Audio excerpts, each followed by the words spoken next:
खुद से जीतने वालों को मेरा सलाम। एडगर कई दिनों से कोमा में था, फिर अचानक कोमा से उठकर बोल पड़ा, इस दवाई से मेरा इलाज करो, नहीं तो मैं जीवित नहीं बचूंगा। ऐसा कहकर फिर बेहोश हो गया।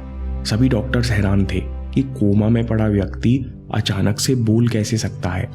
मन की असीम शक्तियों से जुड़ी ये अनोखी और विचित्र कहानी है जो किताब देयर इज अ रिवर में मिलती है। इस कहानी का जिक्र ओशो भी करते हैं। अमेरिका के कंटकी में रहने वाला 21 साल का जवान एडगर काइसे अचानक बीमार हो गया। क्या हुआ कुछ पता नहीं। तुरंत प्राथमिक इलाज शुरू किया गया, लेकिन एडगर को आराम नहीं मिला। हालत बिगड़ती चली गई और थोड़ी देर में ही एडगर बेहोश हो गया। घर वाले तुरंत एडगर को हॉस्पिटल ले आए। डॉक्टर्स ने इलाज शुरू किया, लेकिन एडगर कोमा में जा चुका था। सारी दवाइयां सब इलाज कर लिए, लेकिन एडगर की हालत में कोई सुधार नहीं आया। 3 दिन बाद डॉक्टर्स ने भी उम्मीद छोड़ दी। डॉक्टर्स ने कहा अब कुछ नहीं हो सकता, 5-6 घंटे में एडगर शरीर छोड़ देगा और अगर बच गया तो पागल हो जाएगा, क्योंकि एडगर के दिमाग के सूक्ष्म तंतु यानी न्यूरॉन्स नष्ट हो रहे हैं।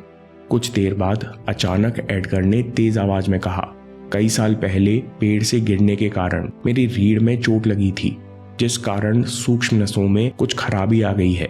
जल्दी इलाज करो, नहीं तो रीढ़ की चोट का इन्फेक्शन दिमाग तक पहुंच जाएगा। ये कहकर एडगर दोबारा शांत हो गया। डॉक्टर्स हैरान थे, एक आदमी कोमा की बेहोशी में कैसे बात कर सकता है।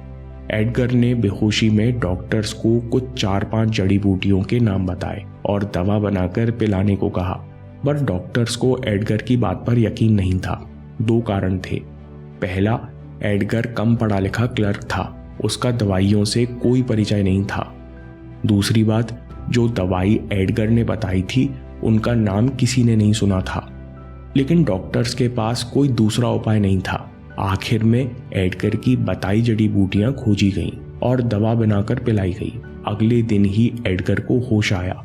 जिस दवा को डॉक्टर्स भी नहीं जानते थे, उस दवा ने एडगर की बीमारी को ऐसे खत्म किया जैसे कि कुछ हुआ ही ना हो। बाद में एडगर से पूछा गया कि उसने दवा का नाम कैसे बताया। एडगर के जवाब ने फिर सबको हैरान कर दिया। एडगर ने कहा, मुझे दवाई के बारे में कुछ नहीं पता, मैं पूरी तरह बेहोश था, मैंने किसी से बात की हो ऐसा मुझे कुछ याद नहीं। इस घटना की खबर फैली तो लोग दूर दूर से मदद मांगने आने लगे। उस समय रॉथस्चाइल्ड यूरोप का सबसे अमीर घराना था। एक बार इस परिवार की महिला बीमार हुई, सारे इलाज किए गए, लेकिन कोई फायदा नहीं हुआ। फिर एडगर से इलाज पूछा गया। एडगर ने मन शांत किया और देर तक बैठा रहा। फिर अचानक से दवा का नाम बताया, लेकिन फिर वही बात, इस तरह की कोई दवाई नहीं थी। रॉथस्चाइल्ड परिवार ने पूरे विश्व में दवा खोजी, जब नहीं मिली तो दुनिया भर के अखबारों में विज्ञापन दिया। करीबन 20 दिन बाद स्वीडन के एक आदमी ने जवाब दिया कि इस नाम की कोई दवाई नहीं है, पर आज से 20 साल पहले मेरे पिता ने इस नाम से एक दवा का फॉर्मूला पेटेंट करवाया था, लेकिन दवा कभी नहीं बनाई। हमारे पास केवल दवा का फॉर्मूला है, वो मैं आपको पहुंचा देता हूँ। फॉर्मूला लेकर तुरंत दवाई बनाई गई और 1 हफ्ते में महिला पूरी तरह ठीक हो गई। एडगर कहते हैं, मुझे नहीं पता मुझे क्या होता है, दवा पता करने के लिए मैं आंखें बंद करके बैठ जाता हूँ। मन शांत होता है तो मेरा ध्यान अपने आप ही दोनों आंखों के बीच में केंद्रित हो जाता है। मैं शरीर, समय, जगह सब भूल जाता हूँ। फिर अपने आप ही बीमारी की जगह और दवा का नाम प्रकट हो जाते हैं। ओशो कहते हैं कि गहरी सुषुप्ति में हमारी आंखें जहाँ ठहरती हैं, वहीं गहरी समाधि में भी ठहरती हैं। यानी हम गहरी सुषुप्त अवस्था में वहीं पहुंच जाते हैं जहां समाधि में होते हैं। फर्क इतना है कि सुषुप्त अवस्था में आपको इस अवस्था का पता नहीं होता और समाधि में इस अवस्था का आभास होता है। जब एडगर की असाधारण शक्तियों की चर्चा फैली तो मेडिकल एसोसिएशन ने जांच आयोग बनाया। एडगर के सारे इलाजों की रिकॉर्डिंग की गई, पर एडगर ने लाइलाज बीमारियों को भी ठीक कर दिया।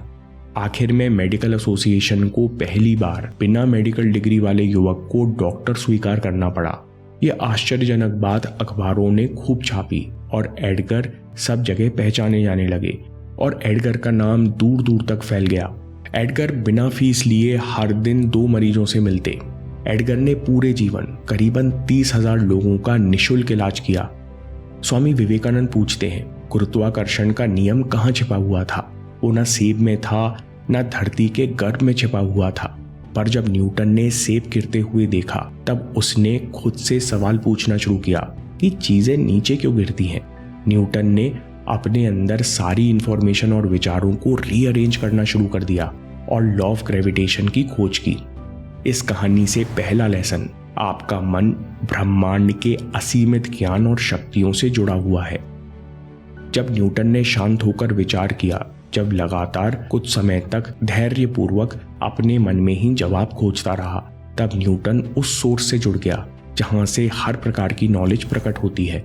स्वामी जी कहते हैं कि जितनी भी नॉलेज है इस दुनिया में वो सब हमारे मन से ही प्रकट होती है। असल में हमारा मन ब्रह्मांड के असीमित ज्ञान और शक्तियों से जुड़ा हुआ है। आप जितने भी प्रभावशाली अद्भुत व्यक्तित्व के लोगों को देखते हो वो सब किसी न किसी मात्रा में इसी सोर्स से जुड़े हुए हैं। इस शक्ति तक पहुंचते कैसे हैं? लेसन नंबर 2, विचारों की शक्ति हर जगह है।